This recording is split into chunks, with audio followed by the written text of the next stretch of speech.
Febi Arianti dari SMA Negeri 1 Karangrayung. Saya di sini akan menjelaskan materi donor darah. Apa itu donor darah? Donor darah adalah menyumbangkan darah untuk tujuan transfusi darah.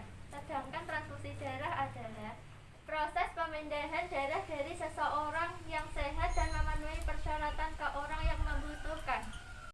Darah yang dipisahkan dapat berupa darah lengkap atau komponen darah. Darah lengkap adalah darah yang mengandung seluruh komponen darah, sedangkan komponen darah terdiri dari plasma darah, sel darah merah, sel darah putih, dan keping-keping darah. Donor darah tindakan sukarela atau jenis-jenis donor darah. Donor darah sukarela atau DDS adalah seseorang yang menyumbangkan darahnya secara sukarela tanpa mengetahui untuk siapa. Donor darah pengganti atau DDP adalah seseorang yang diminta untuk menyumbangkan darahnya kepada seseorang yang dan dia tahu kepada siapa darah tersebut diberikan. Ingat, darah yang telah diambil harus mengalami pengujian untuk memastikan bebas dari penyakit menular seperti HIV atau AIDS, hepatitis, dan sifilis. Setelah itu, darah disimpan untuk menunggu digunakan.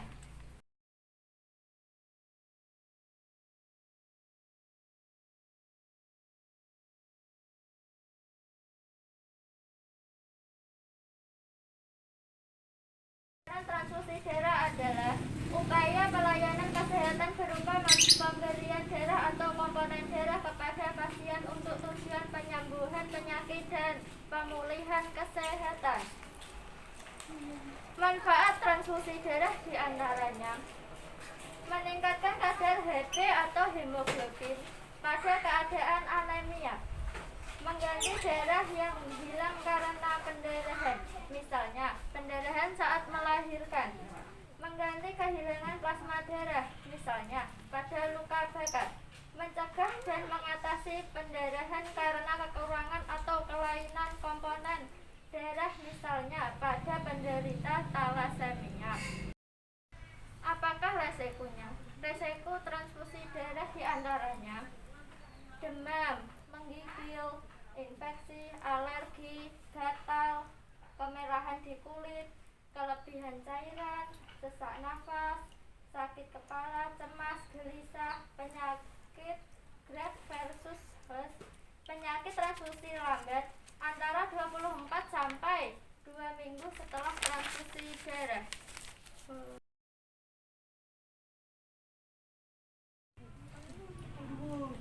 Nah, kita akan mengenal jenis golongan darah. Jenis golongan darah itu ada 4. Ada A, ada AB, ada B, dan O. Bukan semua abjad huruf ya. Kalau abjad huruf kan ada E, F, Y, dan lain-lain. Nah, untuk golongan darah A itu mempunyai antigen A dan antibodi B dengan genotip OA atau AA. Golongan darah B mempunyai antigen B dan antibodi A dengan genotip OB atau BB. Golongan darah AB mempunyai antigen AB dan tidak mempunyai antibodi dengan genotip AB.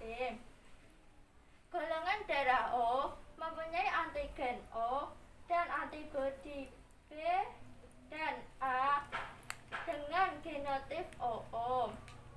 Nah, teman-teman, untuk golongan darah AB itu golongan darah yang bisa semua tipe darah yang biasa disebut dengan penerima atau resmit dengan universal. Untuk golongan darah O bisa mendonorkan darah untuk semua orang.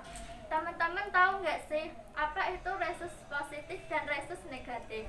Resus positif adalah seseorang yang memiliki antigen B pada sel darah merah. Sedangkan resus negatif adalah seseorang yang tidak memiliki antigen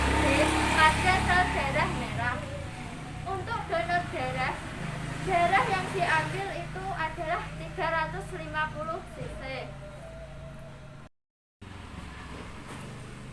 Nah, fungsi darah antara lain mengangkut oksigen dari paru-paru ke sel-sel tubuh, mengangkut karbon dioksida dari sel-sel tubuh ke paru-paru untuk selanjutnya dikeluarkan, mengganti sel-sel yang rusak.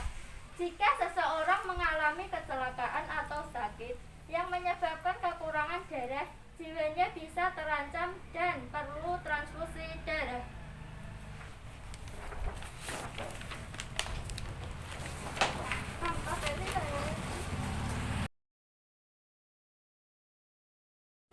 Berikutnya, syarat donor darah.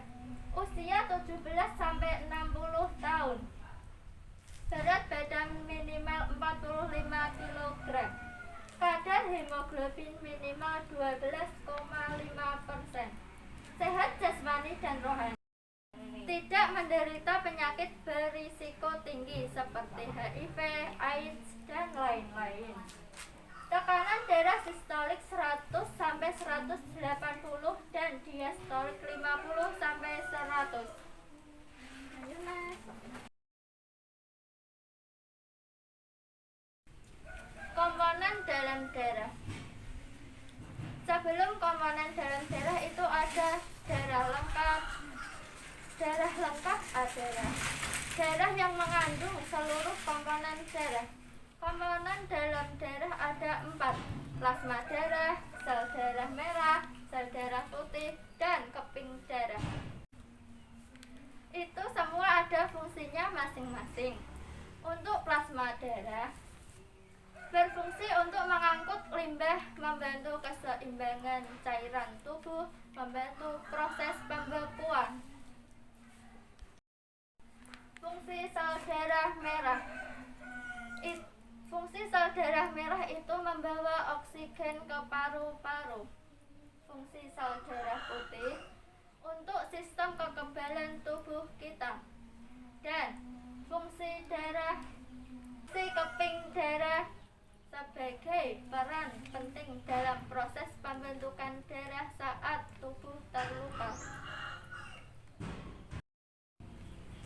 Manfaat donor darah diantaranya mendapatkan kepuasan batin karena darah yang disumbangkan dapat menyelamatkan jiwa seseorang yang membutuhkan.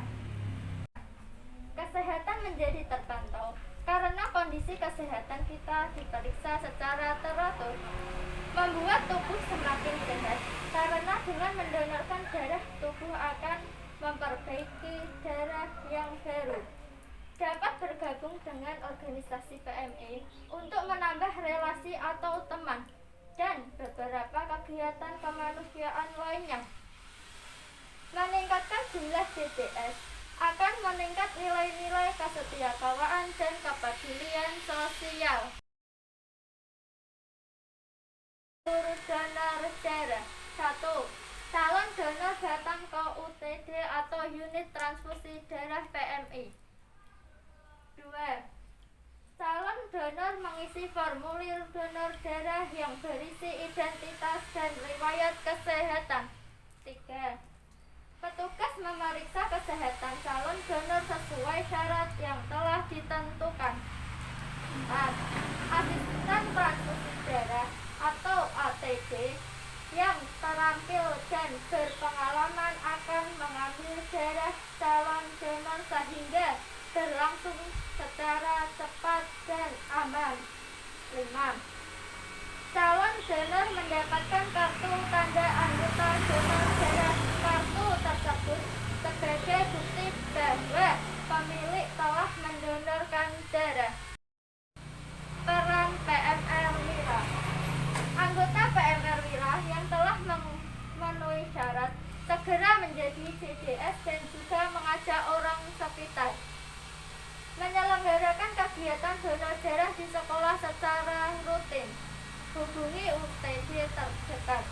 Kampanye donor darah.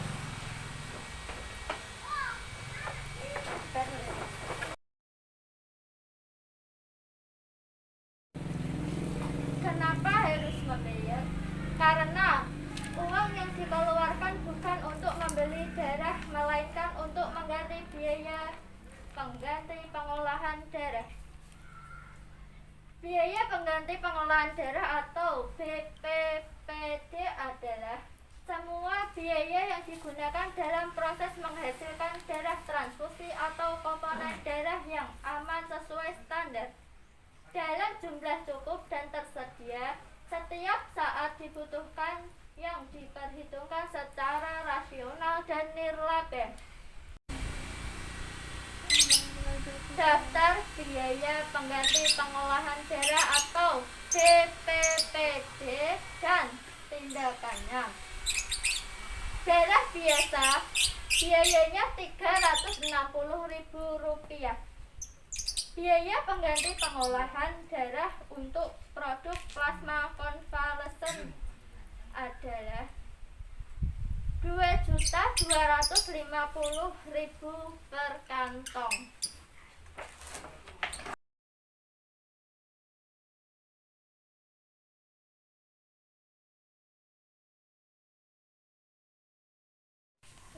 Informed consent.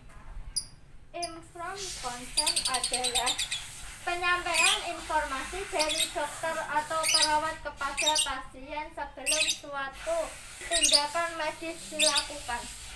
Hal ini penting dilakukan karena setiap pasien berhak mengetahui risiko dan manfaat dari tindakan medis yang akan dijalaninya.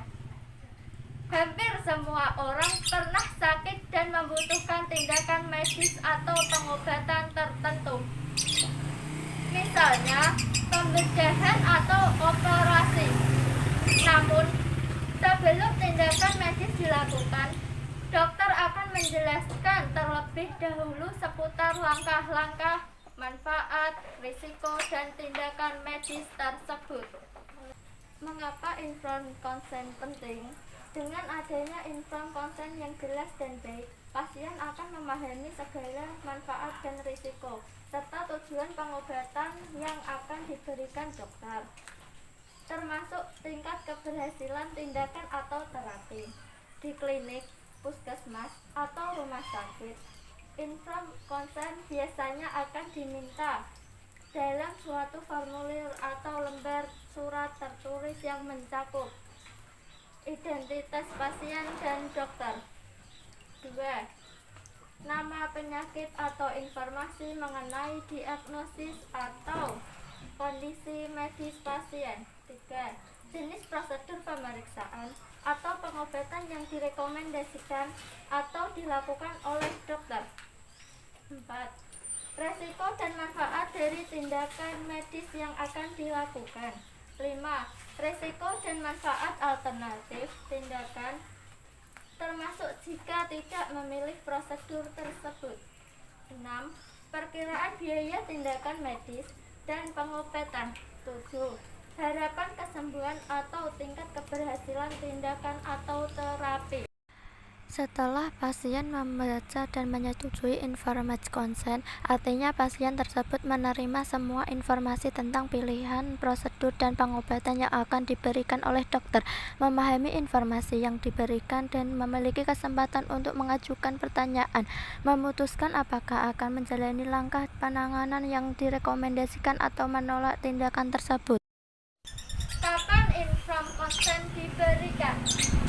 Idealnya, informed consent diberikan sebelum tindakan medis dilakukan, terutama tindakan yang berisiko tinggi. Beberapa tindakan medis yang umumnya memerlukan informed consent dari pasien adalah: 1. Pemberian obat bius atau anestesi. 2. Transfusi darah dan donor darah. 3.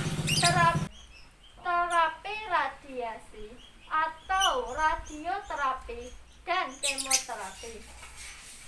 4. Penjahitan luka. 5. Imunisasi. 6.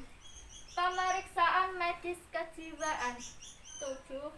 Pemeriksaan penunjang tertentu, misalnya biopsi, aspirasi, sumsum tulang, fungsi lumbar, dan tes HIV atau PCT. Yang terakhir, proses prosedur, donor, dan penerimaan organ. Apakah informed consent dapat diwakilkan? Umumnya diberikan kepada pasien yang sudah dewasa secara hukum atau usia 18 tahun atau lebih, bisa memahami penjelasan dokter dengan baik, sadar penuh, dan memiliki kondisi kejiwaan yang sehat.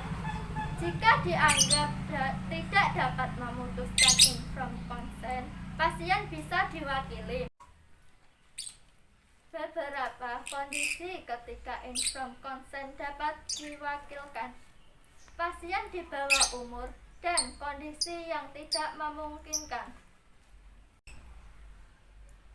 Sekian materi yang saya sampaikan, semoga bermanfaat. Kurang lebihnya mohon dimaafkan.